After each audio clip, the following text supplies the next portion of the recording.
alayya wa abu'u bi dambi faghfirli fa innahu la yaghfirud dunuba illa anta. Jamaah Masjid Al-Muttaqin yang dimuliakan Allah, hari-hari mendekati Idul Adha semakin dekat. Kita memperbaiki ibadah kita, menambah ibadah kita, mentadaburi perintah adanya sholat, adanya peristiwa haji, adanya sholat Idul Adha, pengorbanan. Dan dalam ini kita akan membahas tentang hikmah dari berkorban, bahwa menurut tafsir kenapa Nabi Ibrahim diperintahkan untuk berkorban dan korbannya tidak tanggung-tanggung. Konon menurut tafsir Nabi Ibrahim itu memang terkenal suka berkorban. Ada hajatan apa gitu nyembelih 10 kambing, 100 kambing begitu. Sampai akhirnya mendapat pujian. Wah, Ibrahim kalau disuruh korban mantap nomor 1. Lalu Ibrahim ini keceplosan. Jangankan hewan yang harus dikorbankan, andaikan anak diperintah oleh Allah untuk dikorbankan, tentu akan aku lakukan. Waktu itu Ibrahim belum punya anak, jadi ngomongnya enteng. Pas punya anak, dek, nah, begitu, kena dek ini tadi. Pada suatu ketika Nabi Ibrahim bermimpi, yang Ibrahim tahu bahwa ini adalah perintah, bukan mimpi kosong. Kalau orang mukmin itu kan mimpinya itu adalah isyarat, ilham. Kalau orang-orang yang ibadahnya jauh dari agama, itu mimpinya sering-sering mimpi-mimpi tipuan dari setan. Jadi Nabi Ibrahim bermimpi untuk menyembelih anaknya. Tadi pagi ada kultum di Masjid Al-Qalam Unmu Jember yang menyinggung tentang kenapa Nabi Ibrahim itu pakai bertanya kepada Ismail, wahai anakku, aku diperintahkan untuk menyembelih kamu, bagaimana menurut pendapatmu? Jadi kata bagaimana menurut pendapatmu ini dimaknai sebagai suatu hikmah. Jadi orang tua itu tidak serta-merta berlaku monolog, hanya satu arah saja, tapi anak pun diberi kesempatan untuk bicara. Bagaimana menurut pendapatmu? Ini perlu kita tadaburi ayat ini, kenapa Ibrahim pakai bertanya. Dan nanti pada saat Ismail ini sudah dewasa, sudah berumah tangga, Ibrahim berkunjung ke rumahnya Ismail. Ismail tidak ada di rumah, yang ada istrinya. Lalu dipersilakan masuk, ditanya-tanya, bagaimana kondisimu, wahai istrinya Ismail? Ini si istrinya Ismail tidak tahu kalau yang dihadapi adalah mertua. Bagaimana kondisimu? Lalu dengan ringan, sebagaimana kalau tetangga-tetangga kita ini juga kalau ditanyakan, kondisi saya tidak menggembirakan, kadang ada rezeki, kadang tidak ada rezeki, susah, barang-barang naik, sembarang naik, UKT naik, sembako naik, pemerintahnya banyak PHP. Intinya si Bu Ismail ini ngudoroso, mengeluh. Kemudian si orang tua ini pamit pulang, lalu berpesan, sampaikan nanti kepada suamimu untuk mengganti palang pintunya. Siap, saya sampaikan. Begitu Ismail datang, tadi ada orang tua aneh, tanya-tanya, terakhirnya pesan, suruh mengganti palang pintu rumah kita. Apa urusannya, apa hubungannya? Begitu ya? Iya. Sesungguhnya dia adalah ayahku, dia adalah Ibrahim alaihissalam. Dan pesannya adalah aku diperintahkan untuk menceraikan kamu. Jadi mulai sekarang kamu saya cerai. Kok tahu Ismail karena maksudnya gantilah palang pintu rumahmu gitu. Kok tidak ditafsirkan begini ya? Oh mungkin katanya direnovasi gitu. Tapi yang dimaksud palang pintu itu kan keamanannya rumah. Kalau dalam tandingan sepak bola ini kipernya ini pertahanan terakhir ini. Gantilah palang pintu rumahmu. Itu dimaknai oleh Ismail. Oh bojomu ini gak patut. Gantilah istrimu. Sederhana nih, bahasa para nabi begitu. Jangan ditiru nanti kita dulu aku kan ganti lawang.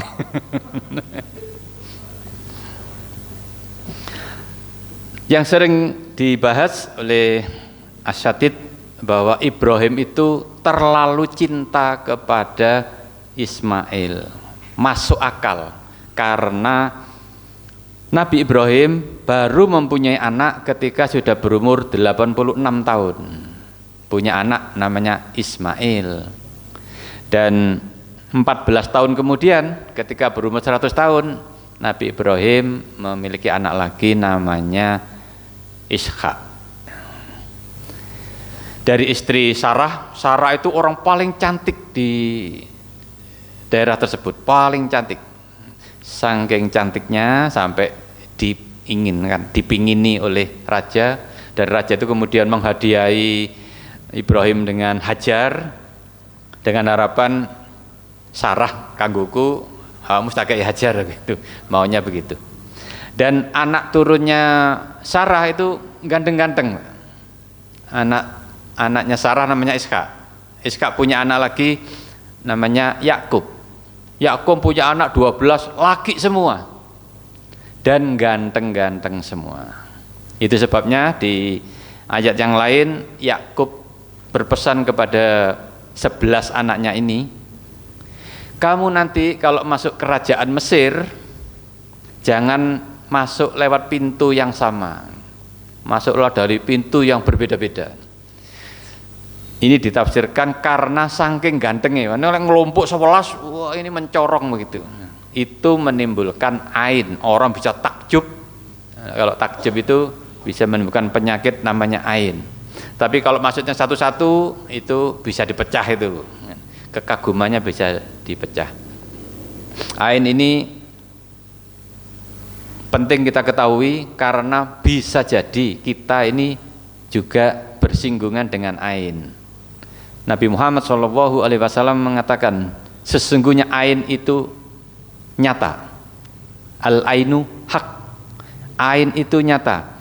Kalau ada takdir, kalau ada kondisi yang mendahului takdir, itulah ain. Pada hadis yang lain, yang banyak menyebabkan kematian itu adalah ain. Nah, ain itu dipicu, distimulasi, pemicunya adalah takjub dan hasad. Takjub dan hasad. Karena itu kita kalau punya barang, hindari kita takjub, misalnya begini, hebat itu tidak boleh, harus begini, Masya Allah, subhanallah. Begitu juga terhadap anak-anak kita, misalnya punya anak, anak sampean pointer ya, hafalannya akeh, ya nurun bapak ini ada kata-kata ya nurun bapak, ini kan bahasa Jawa, bahasa Indonesia, bukan bahasa yang bersifat melindungi. Tapi kalau kita katakan alhamdulillah takdir Gusti Allah gitu. Ini terlindungi. Dan ternyata kata-kata seperti ini juga penting. Misalnya kita nih memiliki masjid ini misal, terus kita mengatakan begini, wah, ini bisa, terus masjid ini kemudian apa lampunya cepat rusak, apa dindingnya keropos, apa gitu rusak, itu namanya kena ain. Jadi kita harus khusus untuk bangunan yang kita ucapkan Masya Allah la quwata illa billah.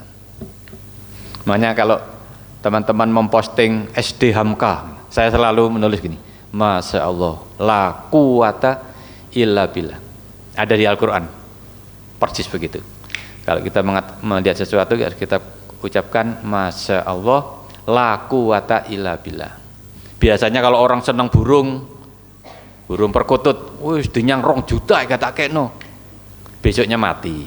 Ayam Bangkok, ditawar 10 juta kata keno, besoknya tewas karena kena ain tadi. Bahayanya kalau ke anak kita, nah, ain itu bisa dari orang lain dan bisa dari orang tuanya. Fotonya di-upload, diposting. Ini sama dengan menantang bahaya. Kalau orang melihatnya dengan hasad atau dengan takjub, ini bisa kena musibah. Ustadz Faizar yang sering masuk TV itu, ini dari Pemuda Muhammadiyah ya, Kokab. Ini cerita ke kami, saya tidak pernah memposting anggota keluarga saya. Pernah sekali anak waktu itu saya posting karena lucu gitu. Malamnya sakit panas yang kalau saya bawa ke dokter itu ternyata juga tidak jelas juga, dikasih obat penurun panas juga nggak ngaruh gitu. Ini kena ain, bahaya. Dosen, ustadz, guru yang tampil di depan begini juga harus dengan doa-doa perlindungan, mohon perlindungan kepada Allah supaya tidak kena ain. Kembali kepada Nabi Ibrahim, ada yang menurut saya aneh tapi ya diterima aja, bahwa Nabi Ibrahim itu kan tinggalnya di Palestina, sedangkan Nabi Ibrahim bersama Hajar dan bayi Ismail itu dari Palestina menuju Mekah. Kalau saya cari di internet berapa jarak Palestina Baka, dulu namanya Baka bukan Mekah, Baka. Jawabnya 1.500 km. Tidak mungkin rasanya orang berjalan, apalagi perempuan bawa anak lagi, mau bawa bekal berapa? Iya, tol ada rest area. Nah ini berjalan kaki, kira-kira bolak-balik pedot sandali. Tapi realitasnya begitu. Jadi Hajar sampai ke berbeda negara, sampai ke Mekah, ini menempuh jarak 1.500. Keanehan berikutnya, ternyata orang sehebat Nabi Ibrahim alaihissalam ini kan hebat, Khalilullah ya. Anak-anaknya juga jadi raja, sehingga jadi nabi dan rasul ya. Sehingga Nabi Ibrahim disebut sebagai bapak para nabi. Sungguh pun begitu, ternyata hidupnya juga tidak fine-fine aja. Nabi Ibrahim itu baru punya anak umur 86 tahun. Nek awake dhewe kira-kira hopeless, hopeless, tidak berpengharapan. Wis jenggote putih apa sik iso duwe anak gitu. Tapi Nabi Ibrahim itu terus Rabbi habli minasolihin, Rabbi habli minasolihin, Rabbi habli minasolihin. Jadi Sarah akhirnya perasaan kok ndonga njek pengin duwe anak terus. Akhirnya ngasih solusi. Ngeten mawon Mas, panjenengan simah malih, krama malih. Lho, karo sapa, Dik? Wis mbok tebe-tebe niki mawon niki arek niki. Hajar. Nah, jadi Nabi Ibrahim poligami atas anjuran istrinya.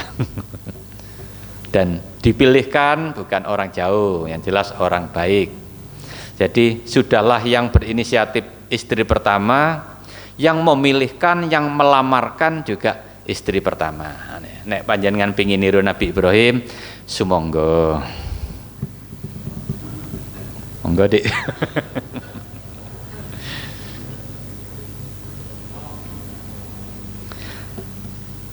Anaknya Ishak ini juga baru punya anak umur 60 tahun.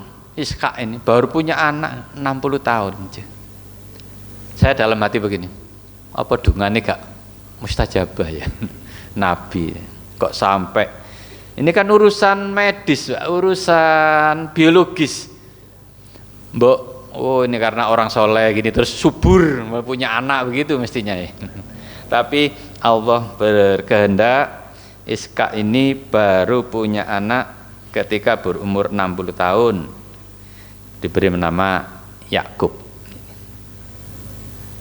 Nah, Yakub ini kemudian menikah. Nah, ini boleh ditiru ini. Istrinya 4, yaitu hasilnya 2, tapi sak pembantune juga dinikahi juga. Punya anak 12 yang dengan ibu namanya Rahel. Ini punya anak 2 namanya Bunyamin dan Yusuf.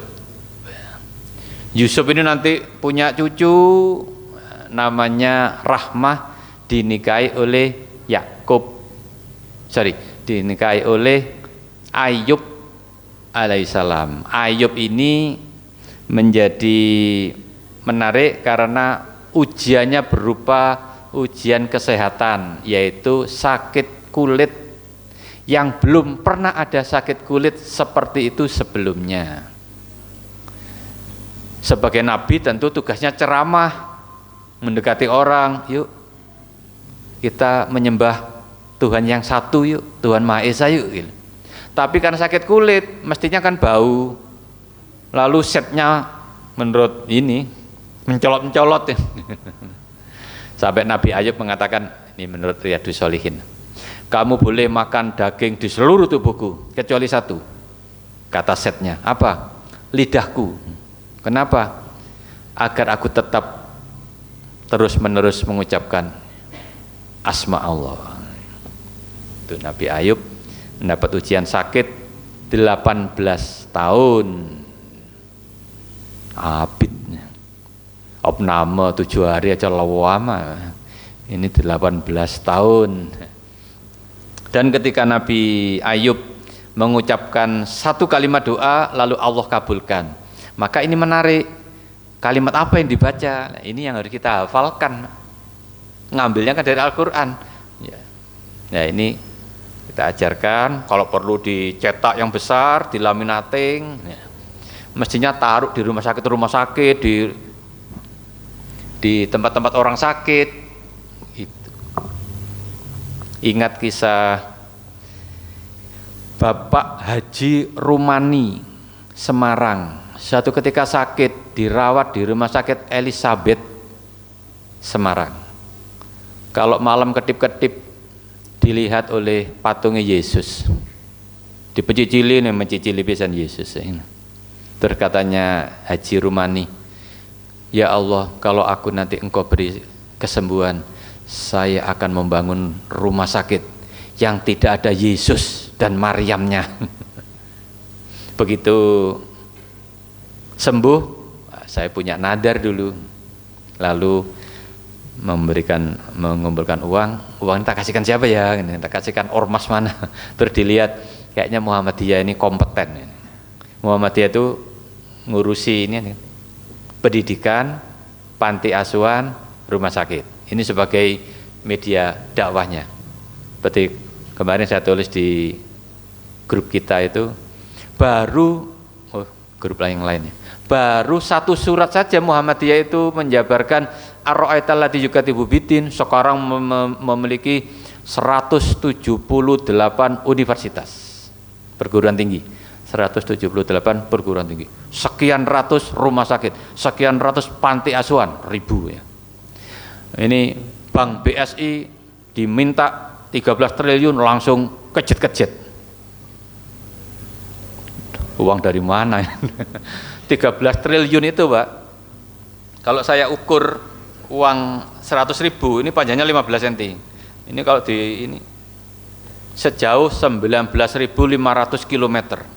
Jadi kalau dibuat ngubengi bumi ini bisa muter kira-kira 6 kali. Temu sabuk itu, saking akeh. Tapi si akehan korupsi ini, si siapa itu 300 juta gitu. Hebat. Kalau zaman dulu ada Edi Tansil baru korupsi 1,3 triliun itu terus melarikan diri saking banternya sampai tidak bisa balik sampai sekarang. Jadi Indonesia ini digawe colong-colongan itu enak. Kembali kepada kisah. Jadi Allah itu kan maha pencemburu. Allah itu pencemburu, tidak menginginkan hambanya itu mengagumi selain Allah, taat kepada selain Allah, tunduk kepada selain Allah. Itu enggak, Allah tidak suka. Makanya Allah itu nguasi si warning, di stabilo, dibesarkan, tidak ada pengampunan untuk syirik. Syirik itu artinya selingkuh sesembahan. Ya nyembah Gusti Allah tapi ya nanggone dukun. Itu murka Allah. Sedangkan untuk melakukan syirik amat sangat mudah. Tinggal datang ke dukun kan sudah syirik. Ke kiai yang praktek perdukunan namanya yaikun, uskun, udah syirik. Pakai kalung dan meyakini saya kalau tidak pakai kalung ini saya tidak berdaya, sudah syirik. Kalau masuk rumah dikasih sesajen, kalau tanpa ini saya bisa binasa, sudah syirik. Cik gampangnya ya. Dan kesehatan adalah bidang yang sangat mudah kena godaan kesyirikan.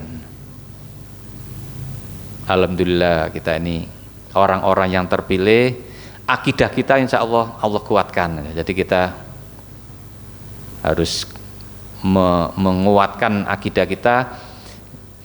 Hemat sekali kalau dari kecil ibadahnya rajin, puasa, sholat, zakat, silaturahim. Tapi begitu umur 60 tahun kena ujian sakit, 70 tahun sakitnya tambah nemen, datang ke dokter tidak sembuh, ke rumah sakit tidak sembuh, lalu cari cara non resmi ke dukun, ada tompes, eman sekali kan, sakitnya harus ditahan, dikuat-kuatkan. Karena itu perlu ada kajian-kajian begini ini. Jadi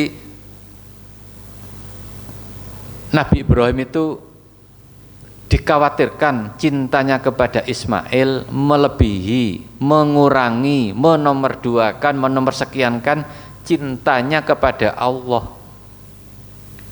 Maka Allah mengujinya, disuruh untuk meniadakan, menyembelih Ismail.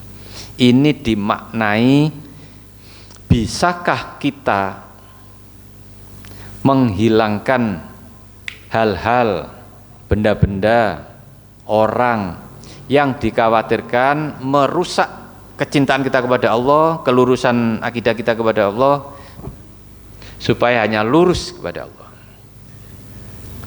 Baru ngomong gini, nanti ada pertandingan sepak bola, adu penalti, oh ya pas adzan. Iki pilih penalti apa? Secara akal begini, nek masjid kan bendino no adzan, tapi nek pertandingan sepak bola penting.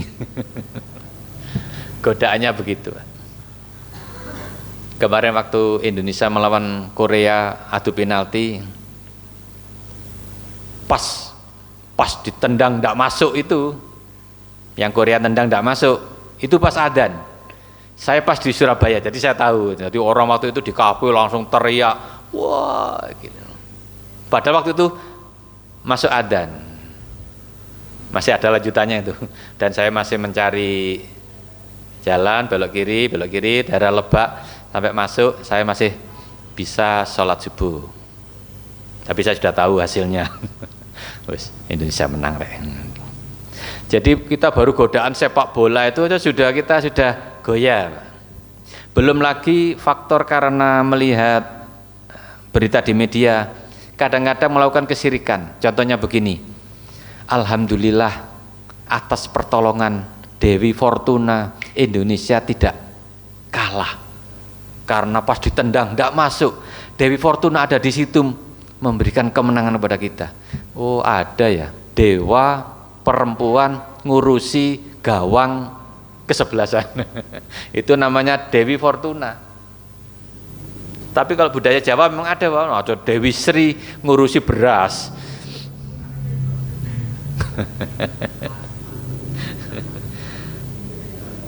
Saya pernah diajak itu waktu kecil membuat rujak yang banyak, terus dilarutkan dalam air ke sawah. Terus saya tanya, untuk apa rujak kok dibuang? Oh, ini Dewi Sri meteng iki. Engko cekne wakeh. Ternyata panennya kemudian memang padinya jadi banyak. Gara-gara rujak memang rujak pedes. Contoh itu perilaku-perilaku, tradisi-tradisi yang harus kita seleksi. Nah, sekarang kita itu dikerubuti oleh Ismail Pak, yang harus kita singkirkan. Contoh, ketika orang tuanya sibuk, gimana cara supaya anak tenang? Dikasih HP, terus orang tuanya beres wis. Lupa bahwa ketika HP yang terkonek dengan wifi, begitu dinyalakan terhubung dengan internet, ada suguhan gratis pornografi. Jadi kalau ada orang tua memberikan anaknya HP yang terhubung dengan internet, siap-siap ada masalah pornografi. Sudah ini Pak, sudah saya saring supaya tidak kena pornografi. Dan banyak kasus anak-anak itu yang ketagihan game online sedemikian parah. Tidak tanggung-tanggung, anaknya dosen di Surabaya itu bukan psikolog yang nangani Pak, psikiater. Ndak ngantasi ke rumah sakit jiwa.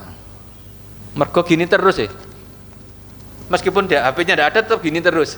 Oh ya. Salah satu dosen, karena saya kenal, ini kemudian diruqyahkan. Setelah diruqyah terus train kesurupan, ngomongnya bahasa bahasa Rusia. Kok ono iki kesurupan bahasa Rusia iki? Jin apa ini? Ternyata game online-nya itu buatan orang Rusia. Saya tidak tahu namanya, saya lupa namanya ya. Tadi itu kisah tentang dunia jin perang gitu. Apa apa judulnya yang gitu-gitu itu? Jadi gamenya itu tentang peperangan tapi dari dunia jin gitu. Ini membuat orang Rusia. Nah ini ternyata sampai ke Indonesia, jinnya mendarat mengenai si anaknya dosen tersebut. Itu sampai diruqyahkan baru akhirnya selesai. Kok iso? Ya, ini kan saking tingginya teknologi, kecerdasan otak manusia membuat teknologi game online. Ternyata pada sisi lain jin ini juga pintar juga. Nah, aku tak melok kemajuan teknologi. Dia masuk ke situ kemudian menyebabkan orang ketagihan game online. Kalau kita sekarang mau bikin kuesioner, bikin survei, saya yakin 90% anak-anak ini sudah penggemar game. Sak bapake, sak ibuke, sak anak-anak liyane. Saya tidak suka game dan tidak kenal, jadi saya alhamdulillah tidak tertarik. Umpama tertarik paling ketagihan paling. Wong dulu waktu saya masih tahun 92 awal-awal kerja itu ada game yang kelereng-kelereng itu, kalau di bawah di klik ini turun. Itu saya berani berangkat jam 6 pagi supaya ngantor dapat internet duluan. Dapat komputer duluan pakai gitu. Kalau sudah jam 7 setengah 8 sudah yang lain datang, enggak bisa main game lagi. Saya berani berangkat jam 6 pagi supaya dapat komputer lalu saya main game. Untuk setelah itu sudah tidak pernah main game lagi. Itu baru game, belum ketergantungan kepada makanan yang manis-manis. Anak-anak itu kalau dikasih donat gitu, yang dimakan yang atasnya aja ya Pak. Saya sudah mempelajari anak yang ketagihan gula-gula gitu. Ininya sudah berubah, Pak.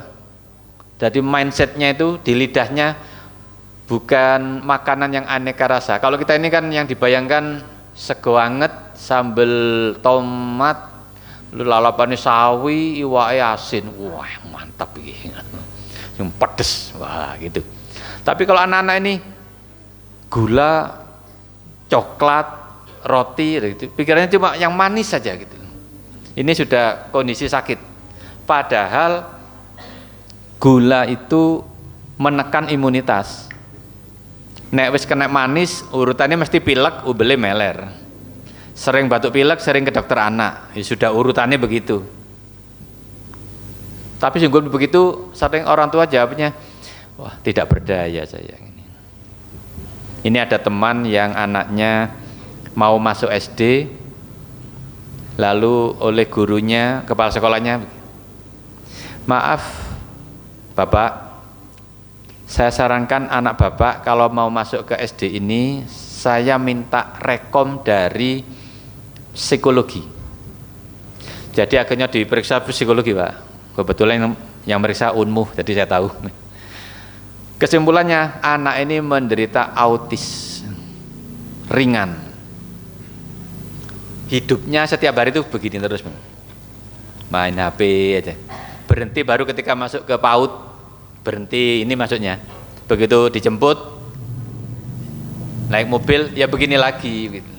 Ini oleh psikolog didiagnosa autis ringan. Jadi ini harus diterapi dulu kalau memang sungguh-sungguh mau masuk ke SD tersebut. Wah, ini baru, padahal ini anak dari keluarga baik-baik. Kemudian apalagi yang harus kita korbankan? Mengorbankan kesenangan. Lawan dari mengorbankan kesenangan, kita lebih memilih yang tidak enak.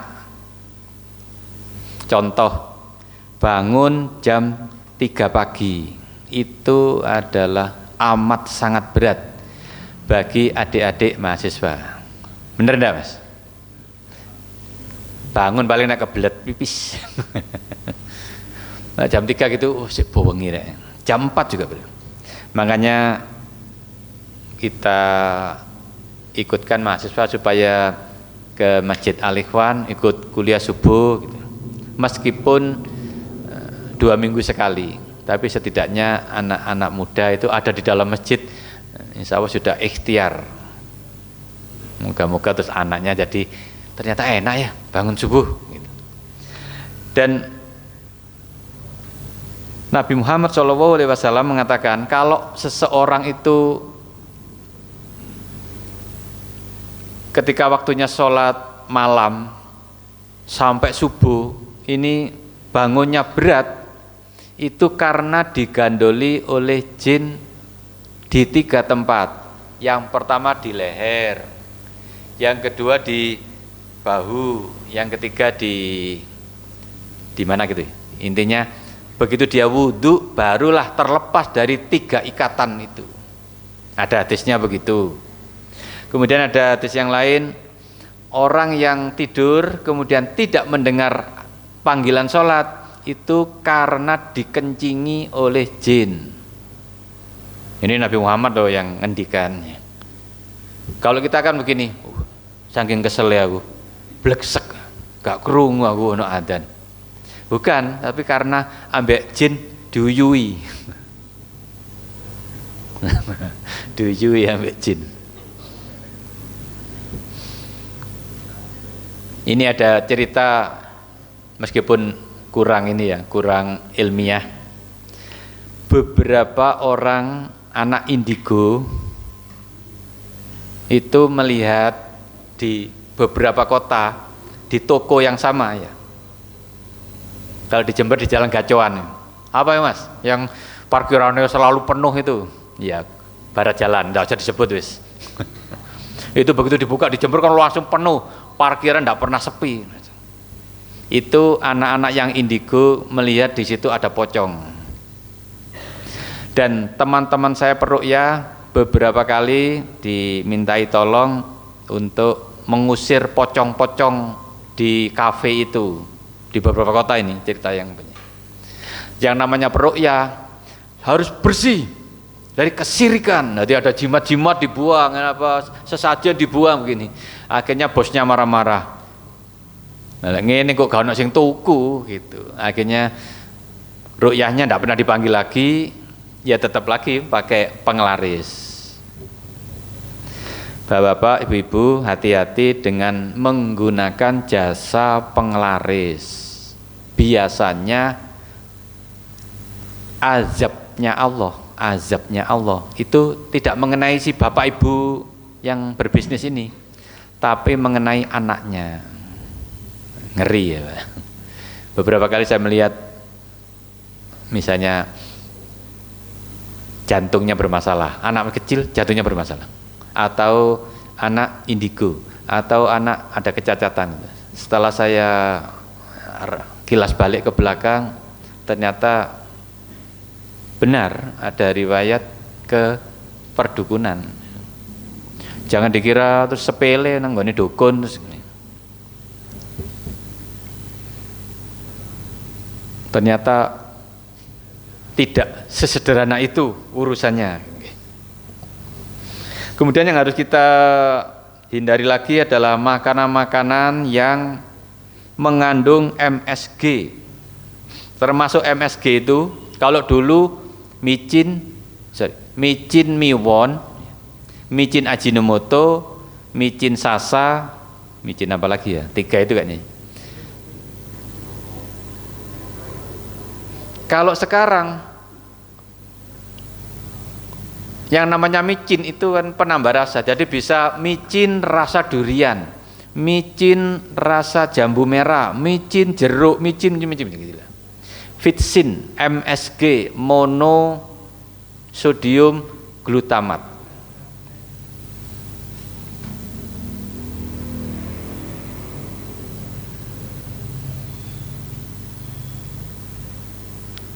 Kalau menurut Gus Baha enggak boleh kajian sambil makan. Menurut Gus Baha loh ya, kan saya. Coba dicari nanti YouTube ya. Nek mangan, nek kajian-kajian, begitu kan? Katanya Gus Baha loh ya. Saya kan bukan Gus Baha. Menurut Gus Baha, nek mangan, nek kajian-kajian. Jadi enggak boleh kajian santai. Wah, enak ini. Apa mana biar rokokan gitu. Enggak boleh gitu. Kata Gus Baha loh ya. Contohnya di dalam Islam itu ada ibadah yang enggak boleh sambil makan, sholat. Enggak ada sholat sambil mengemut permen, itu enggak ada. Batal ya. Puasa apalagi enggak boleh makan minum kecuali enggak sengaja. Kembali ke mengorbankan kesenangan. Sholat itu enggak, sholat itu senang misalnya. Nek sholat itu kan berat, sholat mana ini. Saya tidak tahu apakah di kalangan mahasiswa saya ini termasuk dosen favorit atau tersadis ya. Karena saya memaksa mahasiswa untuk ikut kajian maghrib, ikut kajian subuh, yang ini adalah merampas kesenangan berleha-leha gitu. Berleha-leha. Kalau dosen lain tuh kayak sungkan mbek mahasiswa, mahasiswa enggak mau Pak, rumahnya jauh. Oh, jangan sampai mahasiswa tuh kuliah 4 tahun enggak ada bekasnya gitu lah. Wong kuliah di Muhammadiyah, pakai nama manusia terbaik, Khairul Anbiya, Muhammad. Masuk gak berpengaruh. Saya sering menggoda begini. Satpam itu pendidikannya 1 bulan, paling lama 3 bulan. Tapi satpam seumur hidup gaya kayak militer. Siap komandan. Siap bertanya, siap menjawab, siap. Sembarang siap. Itu satpam. Lah kenapa kalau mahasiswa kuliah 4 tahun kok gak siap? A'udzubillahi minasyaitonirrajim. Ini dalilnya. Wah gitu. Keren ya. Nggak ngaruh, masih lulus gak dadi Muhammadiyah juga. Nunut kuliah tok. Maka kita tidak boleh putus asa, tetap dilakukan kajian-kajian, diajak ke.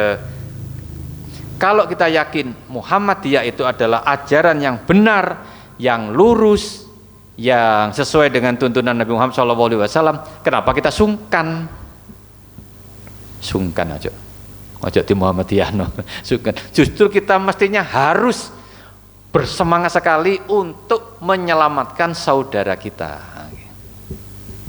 Wong anak-anak itu kalau saya tanya, kamu NU apa Muhammadiyah? NU. Kenapa kamu ke NU? Karena orang tua saya NU. Bukan jawaban. Orang tuamu tidak kuliah, kamu kok kuliah? Ayo. Yang Muhammadiyah juga saya tanya, kamu kenapa kok Muhammadiyah? Karena orang tua saya Muhammadiyah. Bukan jawaban mahasiswa. Orang tuamu ada di desa, kamu kok hidup di kota. Harus berubah. Ada ayat yang bukan ayat. Kembali ke ini tadi. Jadi ada yang harus kita hindari, apalagi itu menyelisihi. Contoh pola makanan ya. Nabi Muhammad mensunahkan mengkonsumsi makanan itu yang dingin. Artinya tidak panas, tidak beruap. Tapi kafe-kafe sekarang, resto itu menawarkan yang beruap. Ini kalau ditiup-tiup begitu, wah enak. Makan yang sampai nanas-nanas itu, wah, ini enak. Padahal ini menyelisih sunnah. Nabi mensunahkan pakai tangan. Sekarang kan pakai sendok garpu. Ini ajarannya londo ini. Bahkan sekarang yang kanan pakai pisau, yang kiri pakai garpu. Jadi diiris begini. Tentu saja menunya pasti daging, Pak. Nek tempe, tahu pasti tidak pakai ini. Masalahnya setelah dipotong kecil ditusuk, masa berpindah begini, kesuwen, langsung begini, tangan kiri. Begitu juga kalau kita makan sendok dan garpu, kerupuknya ditusuk begini, tempenya tusuk pakai begini, tidak sadar tangan kiri. Ini sebabnya kenapa jin itu banyak di lambung, karena kita makan pakai tangan kiri. Makan minum tangan kiri adalah makan minumnya setan. Begitu juga kalau kita minum pegang tangan kiri ditusuk, pasti saja gini. Karena dioper kesuwen tangan kiri jadinya gitu. Dan saya lihat masih banyak orang yang menganggap ini remeh. Minum tangan kiri ini remeh, makan tangan kiri itu remeh. Wong saya pernah ikut kajian levelnya PDM, loh ada ya orang minum tangan kiri. Padahal kalau PDM kan levelnya kiai. Kalau saya Pak Sumati ini levelnya ranting. Level ranting sih, dosanya sih akeh. Sih dimaklumi. Tapi kalau level daerah itu tidak boleh ada kesalahan begitu. Ya. Sama dengan begini, masa PDM gak sholat tahajud gitu.